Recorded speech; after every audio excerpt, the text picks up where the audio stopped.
Sa tanang alisyahanon, tungod sa mga isyu nga giatubang karon sa atong kaugalingong Congresswoman Alexi Besas Tutor, angay nga magpabilin kita sa kamatuuran, hustong impormasyon ug pagpasalamat. Ang Alicia usa ka third class nga lungsod. Apan sukad 2019, padayon ug walay hunong ang tabang ug suporta ni Congresswoman Alexi Besas Tutor sa atong lungsod.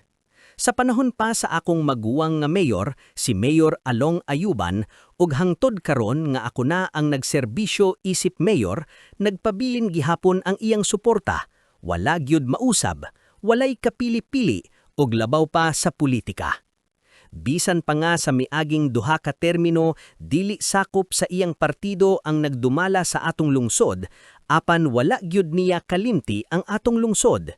Hinuon, padayon niyang gipaningkamutan nga makasiguro nga adunay mga proyekto ug pondo nga madala ngadto sa Alicia para sa kaayuhan sa tanang Aliciahanon. Atong ipasabot ang tinuod nga kahimtangan sa atong lungsod. Ang 20% Development Fund limitado ra kaayo ug ang atong NTA naara sa more or less 200 million pesos. Tungod niini, daghan kaayo kita og wishlist nga mga proyekto nga nanginahanglan pa og tabang, ilabi na sa farm-to-market roads ug mga infrastructure projects. Mao kini hinungdan nga dako kaayo ang tabang sa atong Congresswoman aron mapadali ug matuman ang mga proyekto nga dugay na gihandom sa katawhan. Daghan pa kaayo ta tabangunon. Dili lang sa mga kalsada ug building makita ang iyang tabang. Nakatabang usab siya og direkta sa katawhan, lakip na ang 20 kapabahay program nga gihatag sa mga Aliciahanon nga tinuod yud nanginahanglan og kaugalingon balay, og PTV, Patient Transport Vehicle Assistance, nga adlaw-adlaw gi-avail sa atong mga pasyenteng Aliciahanon, ilabi na sa mga nanginahanglan moadto og ospital ug health facilities. Tungod sa iyang matinuudang serbisyo ug pagpanguna, gatusang kamiinon ka pesos nga mga proyekto ang nadala ngadto sa Alicia, lakip na ang musunod. Katipunan, 12 million pesos farm to market road, Katipunan Matin-aw. 34 million pesos farm to market road, Katipunan Matin-aw. 5 million pesos covered court. 12 million pesos Katipunan High School building.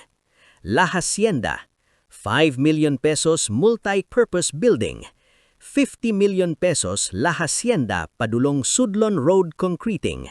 Sudlon, La Hacienda to Sudlon Road concreting, 5 million pesos covered court, 35 million pesos waterwork system. Kagong-Kagong, 50 million pesos Sito Cabahis Padulong Kagong-Kagong leading to Princess Mananaw Cave Road concreting. Del Monte, 5 million pesos covered court, 12 million pesos farm to market road. Putlongcam, 50 million pesos road concreting Napo to Putlongcam. 60 million pesos road concreting Padulong Putlongcam Padulong Barangay Paghat. 35 million pesos Putlongcam Padulong Mahayag Road concreting. 5 million pesos covered court. 5 million pesos new school building. 1.5 million pesos multi-purpose function hall. Mahayag, 5 million pesos covered court.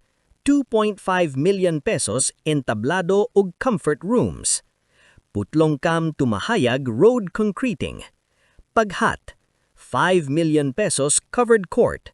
Napo, 50 million pesos flood control phase 1. 100 million pesos flood control phase 2.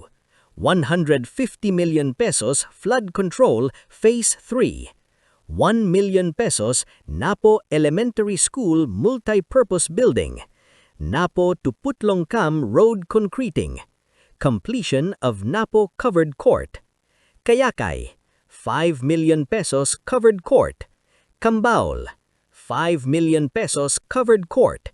150 million pesos Progreso Road Padulong Alicia Panoramic Park in Cambaul. Kabatang, 5 million pesos covered court. 20 million pesos farm to market road. 30 million pesos farm to market road.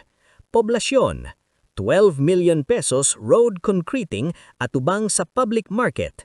Progreso padulong binabahe, 150 million pesos road concreting padulong Alicia Panoramic Park. Colegio de Alicia, 44 million pesos building sa eskwelahan. Pondo gikan kina Senator Francis Tolentino pinaagi sa paningkamutan ni Congresswoman Alexi Besas Tutor. Untaga, 5 million pesos multi-purpose building. Solar streetlights og padayon nga mga proyekto. 70 million pesos pilar padulong Untaga Alicia Solar Streetlights. Paghat Napo Poblasyon Solar Streetlights Project. Padayon nga road concreting og riprap works sa Kabatang, Poblasyon, Napo nga mga dalan. Kining tanan dili lang mga saad, kundili tinuod na nga nahimo nga atong makita og mapahimuslan matag adlaw. Sa panahon nga adunay mga issue og sayop nga impormasyon nga musulay pagpahinay sa tinuod nga serbisyo, hinumduman nato kung unsa ang mas importante, tinuod ang serbisyo, tin-aw nga resulta og tinuuray nga pag-atiman sa katawhan. Padayon gihapon ni Congresswoman Alexi Besas Tutor nga ang iyang prioridad aw ang kaayuhan sa tanang Aliciahanon, walay tan-awon nga partido. Magpabilin kita usa, alerto ug patas. Bulaang ang Alicia ug dili nato ini kalimti.